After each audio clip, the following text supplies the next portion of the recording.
গাজায় যুদ্ধবিরতি এবং জিম্মিদের মুক্তি বিষয়ে ইসরায়েল ও ফিলিস্তিনের স্বাধীনতাকামী সংগঠন হামাসের মধ্যে চূড়ান্ত আলোচনা চলছে। এ বিষয়ে অবগত এক ফিলিস্তিনি কর্মকর্তা বিবিসিকে জানিয়েছে, শর্তাবলী এখন প্রায় চূড়ান্ত পর্যায়ে পৌঁছেছে। এই খবরটি এমন এক সময়ে সামনে এসেছে যখন হোয়াইট হাউসের জাতীয় নিরাপত্তা উপদেষ্টা জ্যাক সুলিভান বলেছেন, চলতি সপ্তাহে যুদ্ধবিরতি এবং জিম্মিদের মুক্তি সংক্রান্ত একটি চুক্তি স্বাক্ষরিত হতে পারে।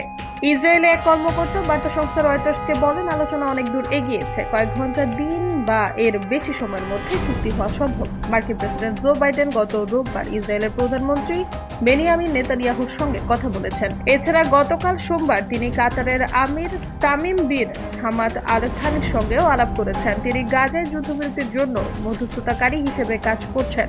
গতকাল সোমবার হোয়াইট হাউসের মুখপাত্র জন কির্বি জানান, ডোনাল্ড ট্রাম্প প্রেসিডেন্টের দায়িত্ব নেওয়ার আগেই গাজায় যুদ্ধবিরতি হবে।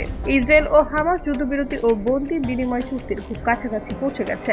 একই দিন বিদায়ী মার্কিন প্রেসিডেন্ট জো বাইডেন জানান, তার প্রশাসন তোড়জোড়ের সঙ্গে এই বিষয়ে কাজ করছে। যুদ্ধবিরতি হলে জীবীদের মুক্তি এবং ফিলিস্তিনে মানবিক সেবা পৌঁছানো সম্ভব হবে। এ বিষয়ে মিশরের প্রেসিডেন্ট আবদেল ফাত্তাহ আল সিসির সঙ্গে শিগগিরই আলোচনা করবে বলেও জানান তিনি। এদিকে ইসরায়েলের ক্ষমতাসীন জোটের ভেতর থেকে সম্ভাব্য যুদ্ধবিরতি চুক্তির তীব্র বিরোধিতা করা হচ্ছে।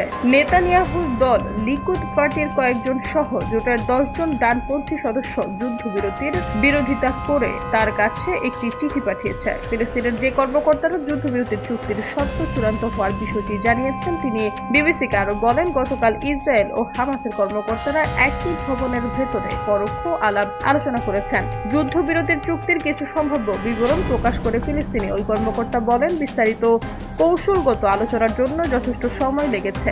উভয় পক্ষ রাজি হয়েছে যে চুক্তির প্রথম দিন হামাস 3 জিম্মিকে মুক্তি দেবে। এরপর ঘনবসতিপূর্ণ এলাকাগুলো থেকে সেনা প্রত্যাহার শুরু করবে ইসরায়েল। এর 7 দিন পর হামাস আরও 4 জিম্মিকে মুক্তি দেবে।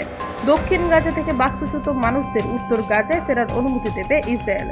তবে তারা শুধু উপকূলীয় রাস্তা দিয়ে হেঁটে ফিরতে পারবেন। সালাহ আল দিন সড়ক সংলগ্ন একটি পথ দিয়ে কার, পশুচালিত গাড়ি ও ট্রাক চলাচলের অনুমতি দেওয়া হবে।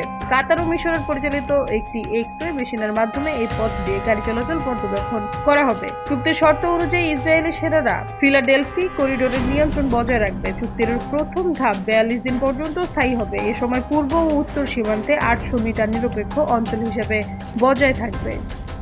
ইসরায়েল 1000 ফিলিস্তিনি বন্দীকে মুক্তি দিতে রাজি হয়েছে। এর মধ্যে 190 জন 15 বছর কিংবা তারও বেশি সময় ধরে সাজা ভোগ করছেন। বিনিময়ে হামাস 34 জিম্মিকে মুক্তি দেবে। যুদ্ধবিরতির 16তম দিনে চুক্তির দ্বিতীয় ও তৃতীয় ধাপ নিয়ে আলোচনা শুরু হবে। এদিকে গাজায় বেসামরিক প্রতিরক্ষা সংস্থা জানিয়েছে, গতকাল গাজা সিটিতে ইসরায়েলি বিমান হামলায় 50 জনেরও বেশি মানুষ নিহত হয়েছেন। গাজায় স্বাস্থ্য মন্ত্রণালয়ের দেওয়া তথ্য অনুযায়ী যুদ্ধে এ পর্যন্ত 46,500 জনেরও বেশি ফিলিস্তিনি নিহত হয়েছেন।